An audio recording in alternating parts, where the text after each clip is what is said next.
வணக்கம். இன்றைய மாவட்ட செய்திகள். மதுரை மாவட்டம் கொட்டாம்பட்டி அருகே சென்னையிலிருந்து மார்த்தாண்டம் நோக்கி ஆம்னி பஸ் சென்று கொண்டிருந்தது. ஆம்னி பஸ் திடீரென கட்டுப்பாட்டை இழந்து ரோட்டின் நடுவில் உள்ள தடுப்பில் மோதி எதிர் திசையில் மதுரையிலிருந்து திருச்சி நோக்கி சென்ற அரசு பஸ் மீது பயங்கரமாக மோதியது. இதில் அரசு பஸ் தலைக்குப்புற கவிழ்ந்தது. அரசு பஸ் மீது மோதிய வேகத்தில் மீண்டும் இடதுபுறம் உள்ள வஞ்சநகரம் பஸ் ஸ்டாப் நிழற்குடை மீது மோதி நின்றது. இந்த விபத்தில் 2 பஸ்களிலும் பயணம் செய்த பாளையங்கோட்டையைச் சேர்ந்த சிறிய புஷ்பம் வயது 56, திருச்சி இடமலைப்பட்டியைச் சேர்ந்த ஆனந்தராஜ் வயது 46, திருச்சி போலீஸ் காலனியைச் சேர்ந்த சூர்யா வயது 29, திருவாரூரைச் சேர்ந்த முகமது யாசின் வயது 60, திசையன்விளையைச் சேர்ந்த ஆப்ரகாம் வயது 40 உள்ளிட்ட 5 பேர் சம்பவ இடத்திலேயே உயிரிழந்தனர்.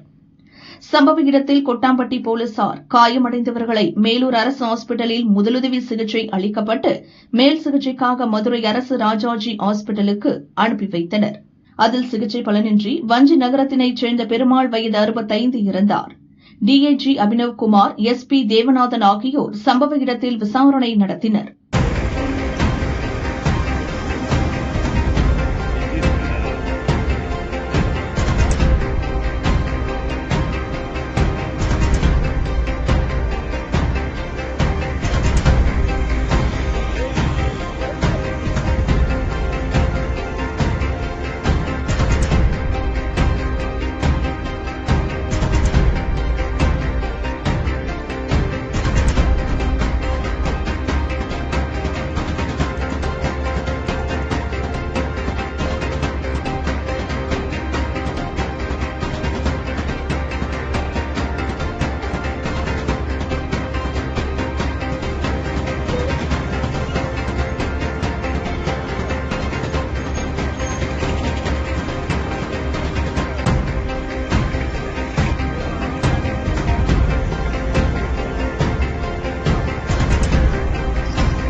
சென்னை ஆர்கே நகரைச் சேர்ந்த திமுக வட்ட துணை செயலாளர் ராஜா தனியார் ஷிப்பிங் நிறுவனத்தில் வேலை பார்த்து வருகிறார். இன்று காலை தனது வீட்டின் அருகே நின்று மற்றொரு நபருடன் ராஜா பேசிக் கொண்டிருந்தார்.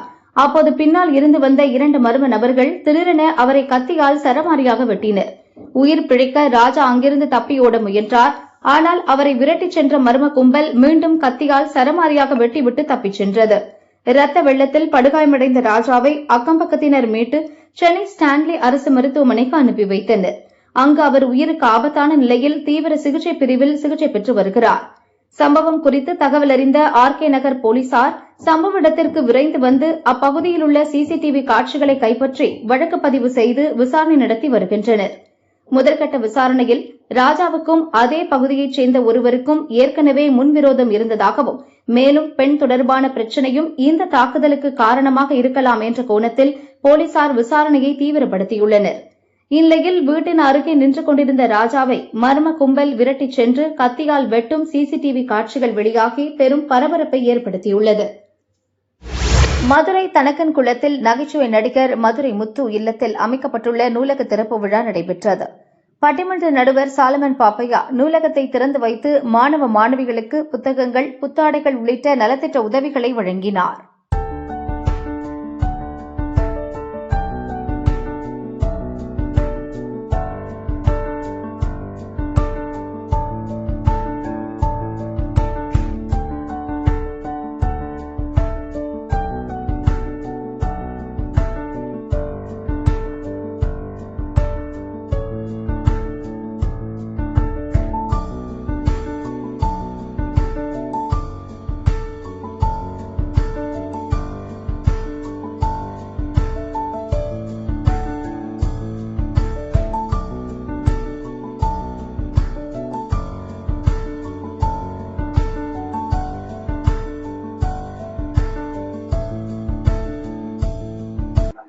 மும்மொழியை நான் அங்கீகரிக்க மாட்டேன்.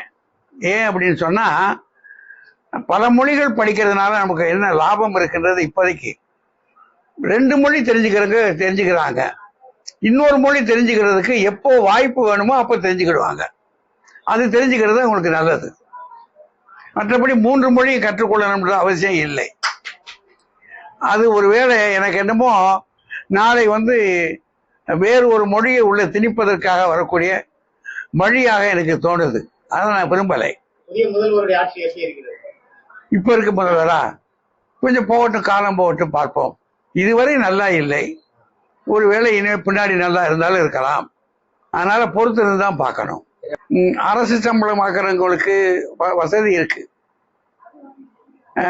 இன்னொன்னு, கணவனும் மனைவியுமாக 2 பேரும் கல்லூரியோ பள்ளியோ வேலை பார்க்குற போது சம்பளம் கொஞ்சம் கூட இருக்கு. அதனால இவங்களுக்கு பணத்தை பெரிதாக கருதுகிறார்களே தவிர பாசங்கள் எல்லாம் இல்லாம போச்சு. நாடு என்ற பற்று நமக்கு வரணும். அந்த நாட்டை முன்னேற்றுவது எப்படி அப்படின்னு நினைக்கணும். நமக்கு பல கட்சிகள் இருக்கலாம். எந்த கட்சி இருந்தாலும் அந்த கட்சியில நம்ம இயங்கி செய்து முன்னேற்றி வைப்பதற்கு முயற்சி பண்ணணும். அதெல்லாம் இப்போ கொஞ்சம் குறைஞ்சிருக்கு. திருநெல்வேலி மாவட்டம் மானூர் கானார்பட்டியை சுற்றியுள்ள கல்குவாரிகள் மற்றும் கிரஷர்களில் இருந்து வெளியேறும் புழுதியால் அப்பகுதி விவசாயம் முற்றிலுமாக பாதிக்கப்படுவதாக விவசாயிகள் வேதனை தெரிவிக்கின்றனர். குவாரிகளில் இருந்து வெளியேறும் மண்புழுதி தென்னை மரங்கள், மா மற்றும் சின்ன வெங்காயம் உள்ளிட்ட பயிர்கள் மீது வெள்ளை நிற போர்வை போர்த்தியது போல் படிந்து விடுகிறது. இதனால் பயிர்கள் செழிப்பின்றி வளர்ச்சி குறைந்து விவசாயிகளுக்கு கடுமையான மகசூல் இழப்பை ஏற்படுத்துகின்றன. குவாரிகளில் இருந்து வெளியேறும் மாசினை தடுக்க வலைகள் அமைப்பது அல்லது தண்ணீர் தெளிப்பது போன்ற எந்தவொரு தடுப்பு நடவடிக்கைகளும் முறையாக பின்பற்றப்படுவதில்லை. இதுகுறித்து முதல்வரின் தனிப்பிரிவு மற்றும் அரசு அதிகாரிகளுக்கு பலமுறை புகார் அளித்தும் எவ்வித நடவடிக்கையும் எடுக்கப்படவில்லை. பாதிக்கப்பட்ட விவசாயிகளுக்கு குவாரி நிறுவனங்கள் உரிய நஷ்ட ஈடு வழங்க வேண்டும். இனிவரும் காலங்களில் குவாரிகளுக்கு அனுமதி அளிக்கும் முன்பு சுற்றியுள்ள விவசாயிகளிடம் கருத்து கேட்பு கூட்டங்கள் நடத்த வேண்டும் என கானார்பட்டி பகுதி விவசாயிகள் அரசுக்கு வலியுறுத்தி வருகின்றனர்.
திருவாரூர் அழகிரி நகர் பகுதியில் அடிப்படை வசதிகளை உயர்கல்வித்துறை அமைச்சர் விஸ்வநாதன் நேரில் ஆய்வு செய்தார். இல்லது காவிரி நதிநீர் ஆணையம் என்பது ஒரு பல சிக்கல்களை கொண்டிருக்கிறது.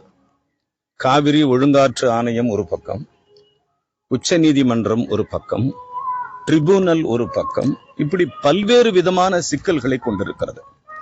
எங்கள் அரசு பொறுப்பேற்று அநேகமாக ஒரு 60 நாட்களை நாங்கள் நிறைவு செய்திருக்கிறோம். இந்த 60 நாட்களில் மாண்புமிகு முதலமைச்சர் அவர்கள் சட்டமன்றத்தில் சிறப்பு விவாத மசோதா நிறைவேற்றப்பட்டு முழுக்க கவர்னர் உரைக்கு நன்றி தெரிவிக்கும் தீர்மானத்திற்கு அடுத்து காவிரி படுகையில் இருக்கிற அந்த மேகதாது அணை, காவிரி ஒழுங்காற்று ஆணையத்தை பற்றி விவாதித்திருக்கிறோம். எதிர்க்கட்சிகள், ஆளும் கட்சி உறுப்பினர்கள் பல்வேறு விதமான கருத்துக்களை தெரிவித்தாலும், ஆனால் மாண்புமிகு தமிழக முதலமைச்சர் மிகச் சரியாக தன்னுடைய கருத்தை, தன்னுடைய பதிலுரையை கர்நாடக அரசுக்கும் உச்ச நீதிமன்றத்துக்கும் காவிரி ஒழுங்காற்று ஆணையத்திற்கும் தெரிவித்திருக்கிறார்கள். காவிரியில் எங்களுக்கு கிடைக்க வேண்டிய நீதி என்பது கிடைத்தே ஆக வேண்டும். ஏறத்தாழ 80% வழிந்தோடுகிற காவிரி நதிநீர் என்பது தமிழகத்தை நோக்கித்தான் பாய்ந்து வருகிறது. ஆக தமிழகத்தினுடைய உரிமை நிலைநாட்டப்பட வேண்டும் என்பது மாண்புமிகு முதலமைச்சர் திரு சி ஜோசப் விஜய் அவர்களுடைய வாதமாகவும் உரிமையாகவும் இருக்கிற காரணத்தினால் எங்களுடைய உரிமைகளை நாங்கள் விட்டுக் கொடுக்க மாட்டோம். எங்களுடைய கோரிக்கையில் நாங்கள் மிக சரியாக இருக்கிறோம். காவிரி நதிநீர் ஒழுங்காக கிடைப்பதற்கு, முறையான நீர் எங்கள் பங்கு கிடைப்பதற்கு நாங்கள் கடுமையான போராட்டத்தை எடுப்போம். திராவிட முன்னேற்ற கழகத்தினுடைய அந்த கனவு பலிக்கவே பலிக்காது.